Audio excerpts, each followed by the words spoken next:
আচ্ছা, আপনার কাছে আমার একটা প্রশ্ন। নাইম শেখের দাম ১,১০,০০,০০০, কিন্তু লিটন দাসের দাম মাত্র ৭০,০০,০০০। এটা কিভাবে সম্ভব? মানে এই উত্তরটা যেমন এই দেয়ালটা দিতে পারবে না, আমার মনে হয় এই উত্তরটা আসলে কেউই দিতে পারবে না। দেখেন, কেউ কখনো ভাবেই না যে বাংলাদেশ দলের টি-টোয়েন্টি দলের কাপ্তান যিনি যখন অকশনে তার নাম উঠল, তখন তাকে দেখা গেল যে তার দাম হলো ৭০,০০,০০০।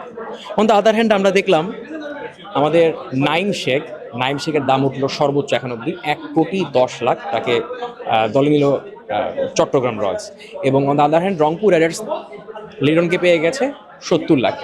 Can way differentiate? অনেকেই দেখলাম সোশ্যাল মিডিয়ায় ট্রল করছেন, অনেকে প্রশ্নের উত্তর জানতে পারছেন না। তাদের একটু জানানো যাক, এর আগের বিপিএলে সর্বোচ্চ রান স্কোরার ছিলেন নাইম শেখ। সেই আগের বছরের যেই এনসিএল ছিল, সেই এনসিএলেরও হায়েস্ট রান স্কোরার ছিলেন তিনি, এবং ডিপিএলও টপ 3 রান স্কোরারদের মধ্যে ছিলেন। তো একটা ব্যাটসম্যান যখন ধারাবাহিকভাবে রান করবে, তখন তাকে কেন ফ্র্যাঞ্চাইজিরা কিনবে না, বিশেষ করে সেই দেশেরই ফ্র্যাঞ্চাইজি যেই দেশে তিনি রান করেন। মানে একটু সহজ করে বলি, নাইম শেখ হতে পারেন জাতীয় দলে এসে আপনাদের প্রত্যাশা অনুযায়ী পারফর্ম করেন না, কিন্তু ঘরোয়াতে তিনি কিন্তু নিয়মিত গুড পারফর্মার।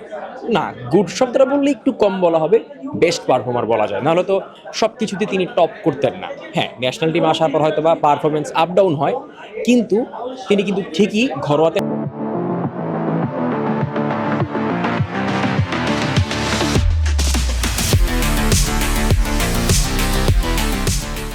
ভালো পারফর্ম করেন।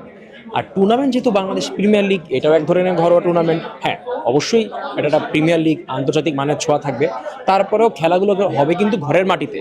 সেক্ষেত্রে নাইম শেখের দাম হওয়াটা আমার কাছে মনে হয় একেবারে যৌক্তিক, কারণ তিনি পারফর্ম করছেন, রান করছেন। এর আগে আমরা দেখেছি লিটন দাস খুব ভালো টাচে ছিলেন না তিনি যখন ঢাকার দলে ছিলেন। তো রংপুর রাইডার্স দলে বেশ কিছু তারকা প্লেয়ার আছে, ক্যাপ্টেন নুরুল হাসান সোহান আছেন, মাহমুদুল রিয়াদ আছেন, সাইফ আসার আছেন, অনেক প্লেয়ারই আছেন।